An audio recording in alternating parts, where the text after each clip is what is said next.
Okay, let's talk about the topic called fungi, its structure and reproduction. Now, in a UPSC main syllabus, first we have studied the viruses. After that, we have studied the viroids. Then, after we have studied that the bacteria, and now we are studying the fungi.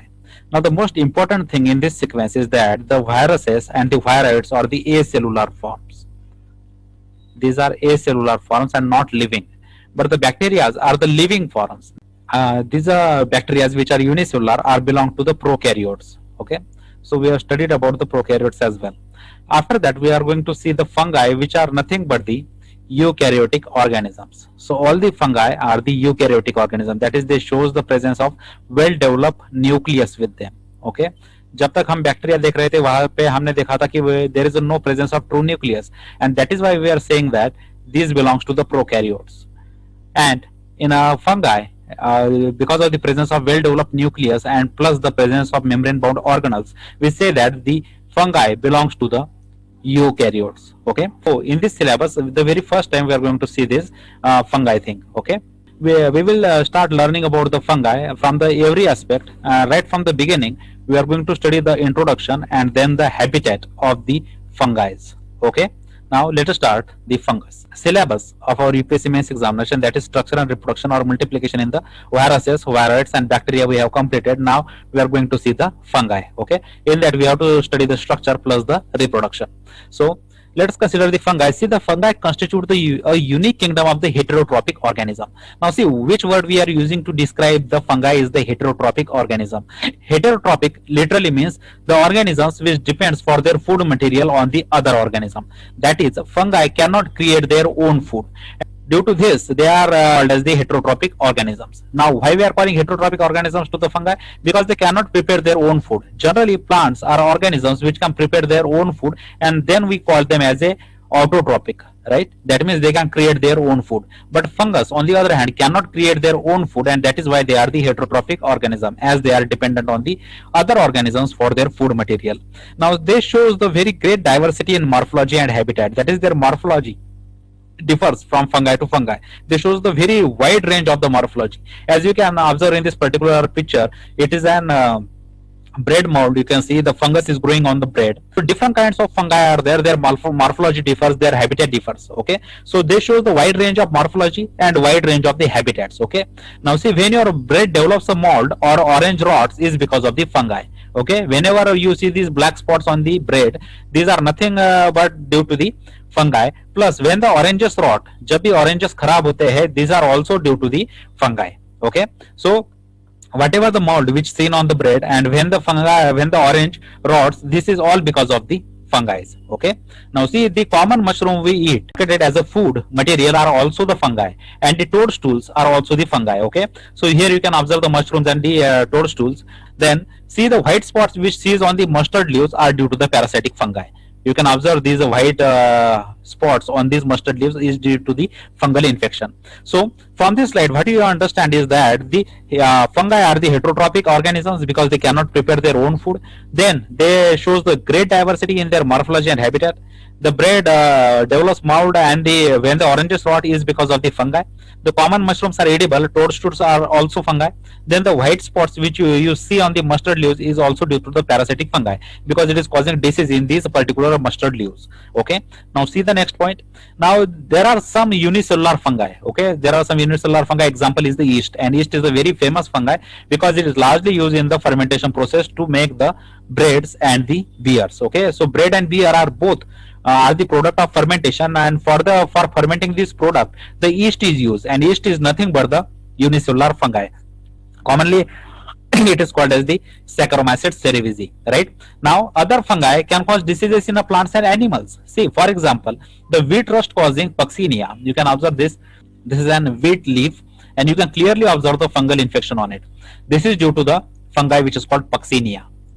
So your example for the unicellular is the yeast, and which is used to create the breads and beer by using the process of fermentation. While there are some other fungi like Puccinia, they can cause the diseases in plants and animals. Right, the wheat rust causing Puccinia is the example for this. Now there are some fungi which are also useful as to produce the penicillium like antibiotics. Okay, so the fungi also find its application in the medicinal industry as well, because the fungi which is called the Penicillium notatum, this fungus is responsible for production of the penicillin, which is used as an antibiotic by the human beings. Okay, so fungi not only used in the day-to-day life by the humans for the creation of bread or the beer, but also it causes the diseases in the plants and as well as in the animals. Plus they are also the source of the antibiotics. So from this slide you come to know that the fungi plays a very important role not only in the ecosystem but also in the humans as well, in the life of the humans as well. Okay, the fungi are the cosmopolitan. See, let us consider the occurrence of the fungi. By occurrence, the fungi are the cosmopolitan. Now, what is my cosmopolitan? That is, they are found everywhere. That is in the air, water, soil, and on the animals and plants. Okay, they shows the wide range of habitat. They can be found in the air, they can be found in the water, they can be found in soil, they can be found on the animals and the plants. Okay, generally they prefer to grow in the warm and the humid climate. So the most preferable climate for the fungi is the warm and humid. Okay, the humid climate is the one that contains the more moisture in the atmosphere, right? Plus these areas are the warmer areas, and such a kind of areas are very useful for the growth of the fungi. Okay, so warm and humid is the most preferable climatic condition which is preferred by the fungi for its growth and development. Okay, now see, the majority of the soil fungi, whatever the soil fungi are there, majority of these soil fungi are found in the acidic soils. Okay, so you can say that they are the acidophils, that is, they are acid loving organisms. That is, fungi prefers to grow in the acidic soils. Now they may be parasitic, saprophytic, or the symbiotic. Now see, their habit may be parasitic, maybe saprophytic, or the symbiotic. Parasitic means it is living with the living on the other organism and taking all the nutrition from that organism, and in return it gives nothing to that organism. In such a case, it is called as the parasitic relationship. Now when we say the saprophytic relationship का meaning ये होता है कि they are growing on the dead and decaying matter. Okay, if dead and decaying matter पे अगर वो grow होते हैं, then they are called as the saprophytic. And if they form some symbiotic association with some other organism, then in which the both the partners getting benefited, then in such a condition the association is called as the symbiotic association. One such a famous association is of the lichens, right? Lichens, as you know, it's a combination of the algae plus the fungi. Okay, algae plus fungi is there, and algae plus fungi creating the lichen. The algae provides food and nutrition to the fungi, while fungi provides the water plus the retention capacity on the rock to the algae, right? So here the algae giving benefit to the fungi, while fungi giving benefit to the algae, and hence both are getting benefit in this particular relationship, and that is why this relationship are called as the mutualism, which is a part of symbiotic associations. Okay, so the fungi can be parasitic, fungi can be saprophytic, or fungi can be symbiotic. Okay, their habit and habitat varies from place to place. Okay, here we came to know that the by occurrence the fungi are the cosmopolitan. They can be found in the air, water, or soil, or on the plants or animals. Then they prefer the warm and the humid climate for their growth and survival. Plus the majority of the soil fungi are the acid loving fungi. That is, they prefer the acidic soil for their growth, for their life cycle. Now plus they shows the parasitic, saprophytic, and symbiotic type of relationships in the ecosystem. Okay, now let us consider them one by one. See, the parasitic fungi of the soil infects the roots of the plants and cause the plant disease such as the cotton root rot and many other kinds of the wilt, rust, blights, and the spots. See, all these are the kinds of the diseases which are caused by the fungi in the plants. See, parasitic fungi are those fungi which generally affect the roots of the plants. Okay, the famous example for this is the cotton root rot. Now what happens in this disease? The cotton plant's roots are affected by the parasitic fungi, and from these roots all the essential nutrients is sucked by these parasitic fungi, and that is why the growth and yield of the cotton crop decreases significantly. That is why it is also important from the crop diseases point of view that the parasitic fungi which grows near the roots of the cotton plant causes the cotton root rot disease in cotton, which is responsible for decreasing the large amount of yield plus the it affects negatively to the health of the plant. Okay, and not only this, there are many kinds of diseases such as the wilt, rust, blights, and smuts, etc., are caused by this parasitic fungi. Okay, which lives in the soil. Okay, generally when the fungi lives in the soil and it is a parasitic fungi, then generally it affects the roots of the plants. Okay, please remember the example because it is important. Now see, the certain wilt forming fungi produces the toxins. Okay, which are very harmful. See, for that we have example of a Fusarium linii. Now Fusarium linii, which causes the wilt of flax. Flax, the plant flax, which is commonly called as ulci. In this flax plant, it causes the wilt and it secretes the SCN, that is the hydrogen cyanide. Okay, so hydrogen cyanide is produced by this Fusarium linii, and this hydrogen cyanide is quite harmful or the poisonous for the flax plants. Then the second fungi is called as the Fusarium odum. This fungus causing the wilt in the pigeon pea plant, which is commonly called as arhar, and it secretes the fusaric acid in the roots of the host plant. Now, this both hydrogen cyanide or the fusaric acid, both are the poisons. Generally, SCN considered as a strong poison, but this fusaric acid is a mild poison. But both in this case are they work as a poison. Okay, these are the general poisons which are produced by these fungi. So many a times the fungus affects the roots of the plants when they are present in the nearby soil, and they produce the harmful substances, or in a common word say fungal toxins. These are fungal toxins are example for these fungal toxins are the SCN, which is produced by the Fusarium linii, which is nothing but the hydrogen cyanide, and the Fusarium odum produces the fusaric acid, which is also a general poison, which is caused disease to the pigeon pea plant. Okay, so many parasitic fungi affect the roots of the higher plants. Okay, and when they affect the roots of the plants, and they produce the harmful substances, which are the poisonous substances like SCN and the fusaric acid. Okay, however, there are certain parasitic fungi which produces the growth stimulating substances for the host plant. Now see, this parasitic relationship is slowly turning towards the symbiotic or the mutualistic relationships. See how there are some parasitic fungi which are able to produce some growth stimulating substances for the host plant. Now, growth stimulating substances are generally the hormones, and these hormones are produced by the fungi, and these are by using this hormone there is a growth of the host plant. Okay, so host plant use this chemical for their growth purpose. So, for example, see, there is a Fusarium species. This Fusarium species is responsible for the secretion of the gibberellin and the gibberellic acid. As you know, gibberellin and gibberellic acid are hormones of the plants for the normal growth and development, right? The GA1, GA2, you must have heard about this. That is gibberellic acid 1, gibberellic acid 2, and gibberellic acid 3. All these gibberellic acid are act as a hormones in the plant's life, and they are responsible for the stem growth in the plant. Okay, so not all the parasitic fungi are harmful to the plants, but there are some parasitic fungi which produces the growth stimulating hormone for the host plant. That is, they produce such a kind of hormone which is used by the host plant for its growth and development. So you can say that this parasitic relationship is going towards the mutualistic relationship. Okay, now see the symbiotic fungi. Let's talk about the symbiotic fungi of the soil live on the roots of the certain plants, and both fungus and plants are getting benefited. Okay, so when we talk about the symbiotic fungi, till now we are talking about the parasitic fungi. Now, after parasitic fungi, we are going to see the symbiotic fungi. Now, whatever the symbiotic fungi are present in the soil, these are symbiotic fungi form the association with the soil roots of the higher plants. Generally, when these fungi are combines with the roots of the higher plants, they form a special kind of relationship that is called as the mycorrhizae. And in this particular relationship, both the partners getting benefited, and that is why we say that this is a symbiotic type of relationship in which there is a mutualism. Okay, so in mutualism there is a both kinds of the organisms getting benefit from each other. That is, fungal will get benefit from this relationship, plus plant is also getting benefit from this particular relationship. All right, now see, till the parasitic relationship, we said that there are certain kind of fungi which are extracting the nutrition from the host plant by producing some harmful or poisonous substances. But when we talk about the symbiotic fungi, these symbiotic fungi form the association with the roots of the higher plants, and in this particular relationship, both the plants as well as the fungus both are getting benefited. Now see, one of such a relationship is the mycorrhiza relationship. See, the mycorrhiza is the symbiotic association of the fungus with the root system of the higher plants. You can observe in this particular picture, this is an plant, this is an aerial plant, and below ground here we have the root system.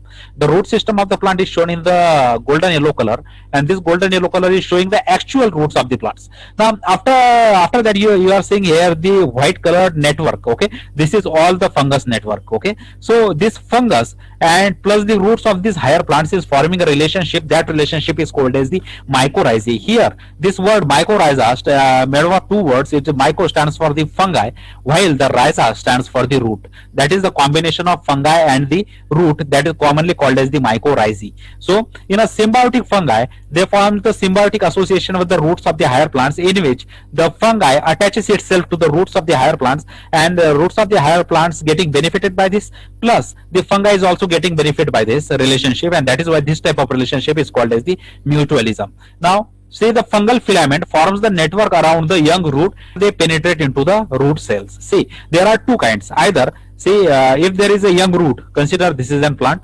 Okay, and then we have the root here. Sometimes the what fungus does, it forms the external mantle around the root. Okay, sometimes, and sometimes what it does, it penetrate inside the root cells. Okay, so depending upon this, there are two kinds of the mycorrhizae. So first mycorrhizae is that it remains outside, just forming the mantle outside the root, and sometimes it goes inside the root cells as well.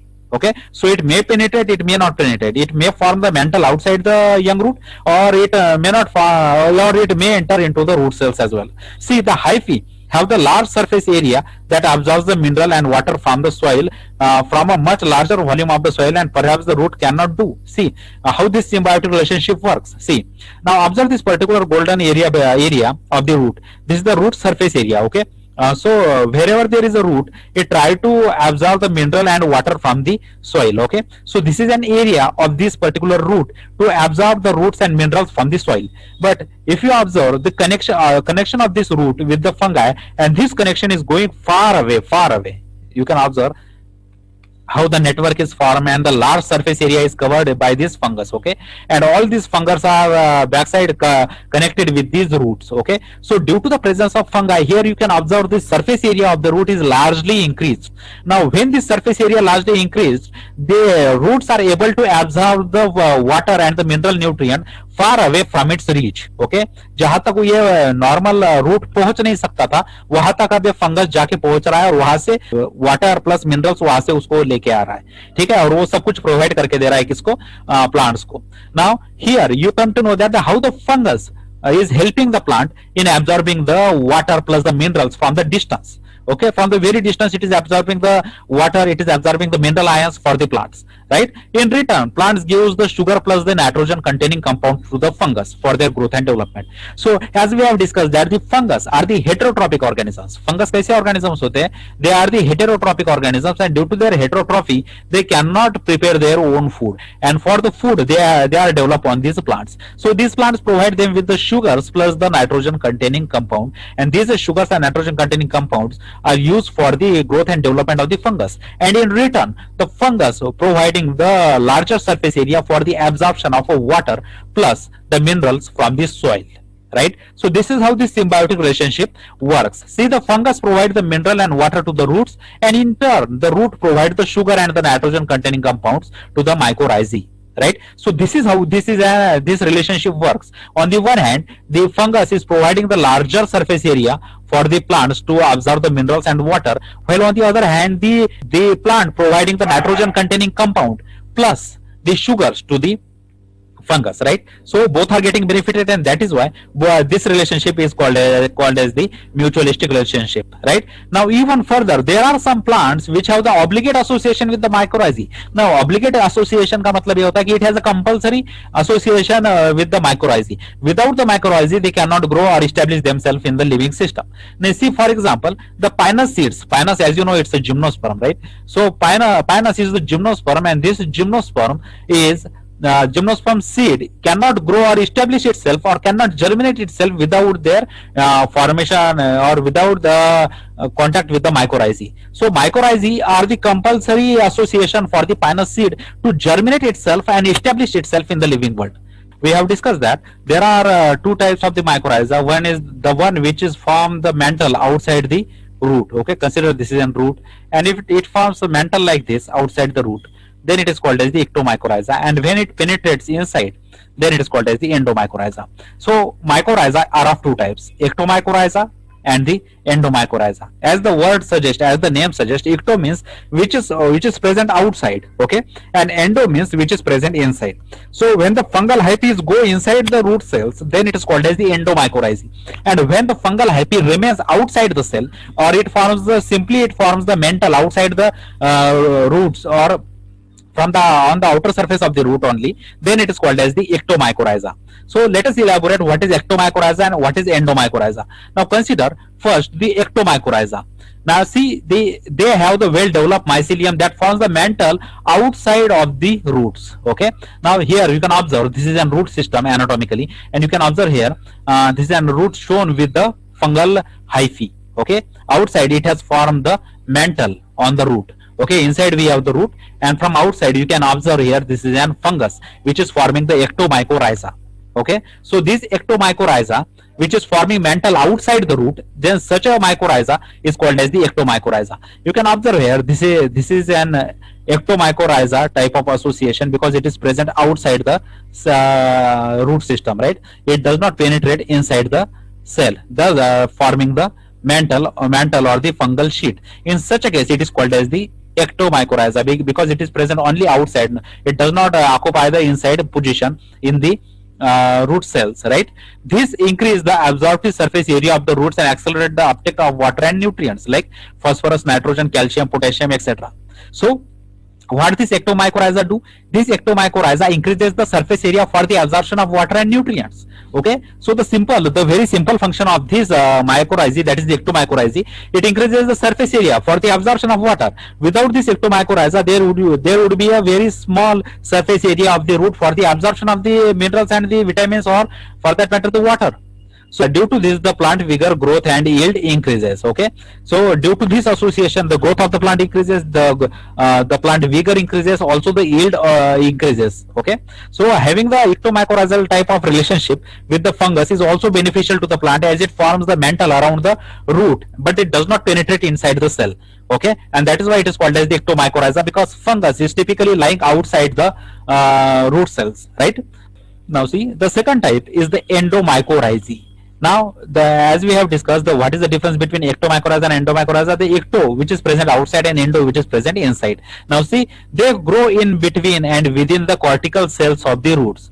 Yeah, as you may have studied about the anatomy of the plants. In the anatomy, when we take the structure of the roots, outside we find the epidermis, and immediately after the epidermis what we have inside is the cortical cell, that is the cortex cells. Okay, 3 to 4 layers of the cortical cells are present there.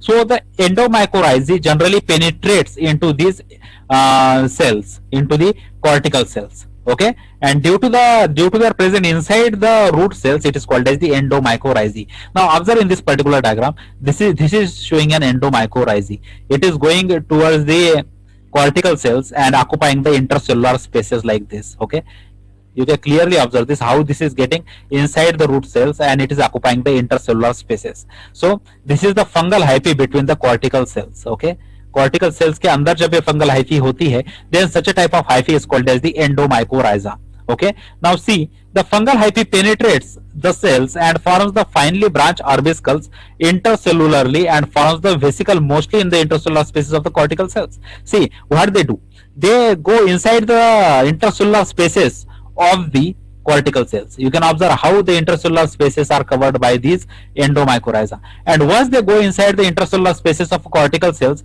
they form the vesicle like this. Okay, they form the vesicular structure. These vesicular structures are of the fungal hyphae. Okay, and due to their formation of vesicles, they are called as orbiscular mycorrhizae or the VAM. Why they are called as the VAM or the vesiculo-orbiscular mycorrhizae? Because they create the vesicles. Once they get inside the cell, once they occupy the intercellular spaces in the cortical cells, they create the small vesicles. Now, due to this ability to create the small vesicles inside the plant cell, the endomycorrhizae are popularly called as vesiculo. Vesiculo simply stands for the vesicle. Then orbiscular, which is present inside, and mycorrhizae. That is why it is called as VAM or the vesiculo-orbiscular mycorrhizae or the VAM. So VAM, this word or this term is typically used for the endomycorrhizae. Okay, why? Because when it go inside the cortical cells and present in the intracellular spaces of the cortical cells, it forms the vesicle, and due to the formation of these vesicles, it is called as the vesiculo-orbiscular mycorrhizae. In short, it is called VAM, that is VAM. Okay, now see the plants with a VAM. Okay, when there is a vesicular orbiscular mycorrhizae is present in the plant, they plant grow luxuriantly. Okay, these plants grow very luxuriantly in a less irrigated lands. See what is the benefit of VAM.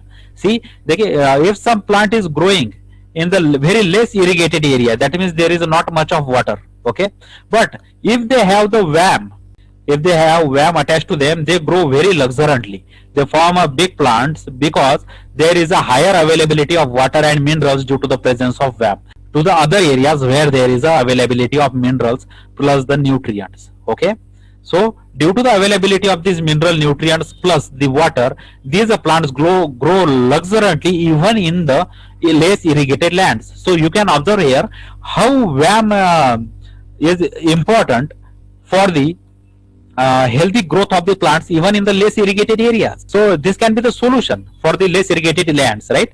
Now see, the association of the VAM with the crop plants helps in conversion of the less productive field into the more productive field. See that this is the second application, and the if there is a less productive area and it does not contain any type of water or the nutrients, there we should use the VAM relationship with the plant so that this less productive field should get converted into the more productive field.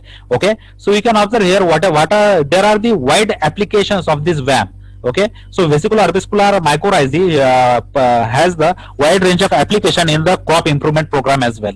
Okay, now see, now what is the benefit of this mycorrhiza? Okay, we have seen both the ectomycorrhiza and endomycorrhiza. Now after that we are generally considering what are the benefits of the mycorrhizae. Now by simply looking at the relationship, we can straight away say that what is the application of this mycorrhiza relationship. First is the selective absorption of the phosphorus, zinc, etc. Okay, all these minerals are easily absorbed when there is a formation of the mycorrhizal relationship. Then it enhances the water uptake. Of course, it increases the surface area for the water absorption, and due to the increase in the surface area for the water absorption, the mycorrhiza increases the water uptake for the plant. Now it also induces the growth by secreting the growth hormone. Just we have seen about the gibberellin and the gibberellic acid. There are some fungi which produces the gibberellic acid or gibberellin like growth hormones which are helpful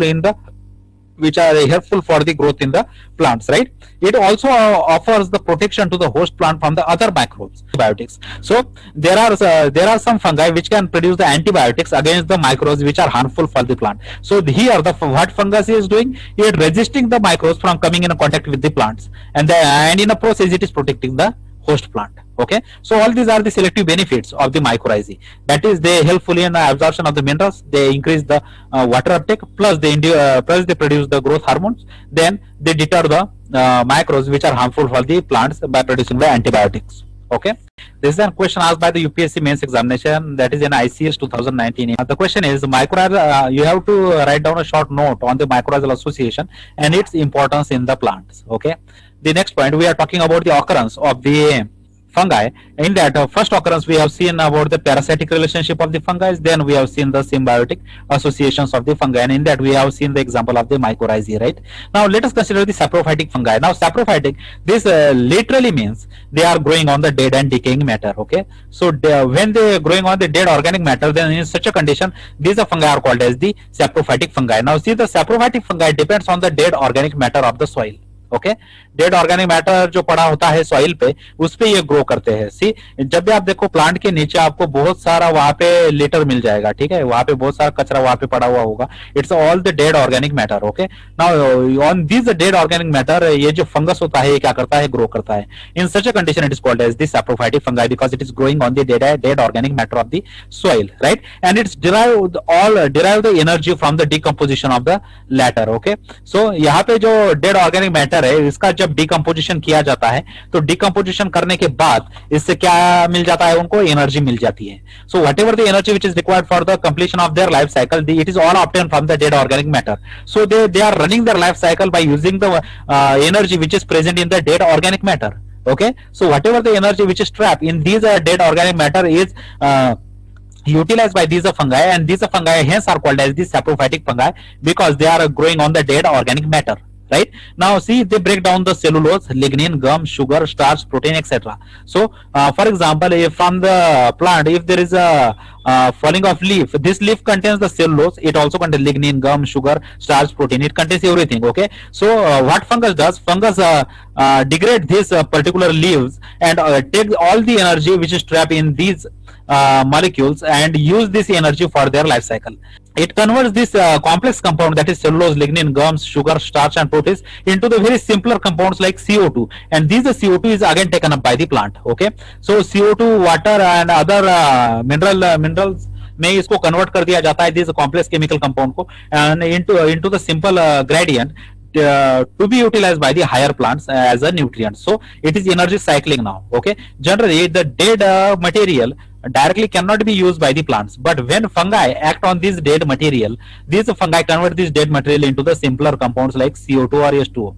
Okay, CO2 and H2O can be directly used by the plants again. Okay, so here the fungus are also doing the one important function of the recycling of the nutrients. So the saprophytic fungi are those fungi which lives on the dead organic matter and taking all their nutrition from these dead organic matter. Okay, and they break down whatever the dead organic matter is there. If it contains the cellulose, lignin, gums, sugar, starch and proteins, it break down these all macromolecules and convert them into the very simpler inorganic compounds, which are if left out, they can be again used by the higher plants. Okay, so some of the energy is taken up by the saprophytic plants and some of the chemical compounds are released directly into the soil, which are again reused by the plants. Okay, so these are the saprophytic fungi.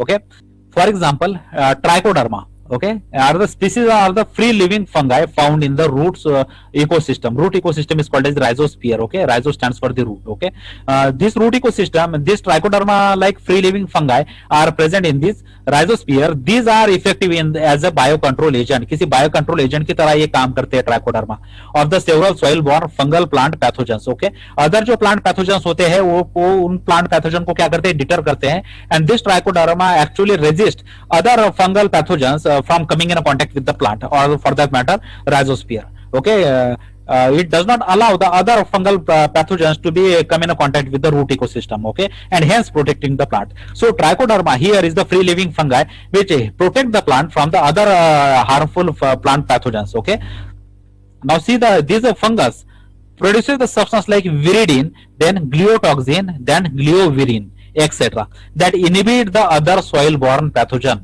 attacking roots or rhizomes causing rot diseases. Okay, so whatever the root or rhizome is present in the plant, here in these roots and rhizome, the rot diseases are caused by some fungal pathogens, but due to the production of the viridin, gliotoxin and the gliovirin by these trichoderma like fungal species, the other soil borne pathogens cannot attack the roots or the rhizomes. Okay, hence avoiding the rot diseases.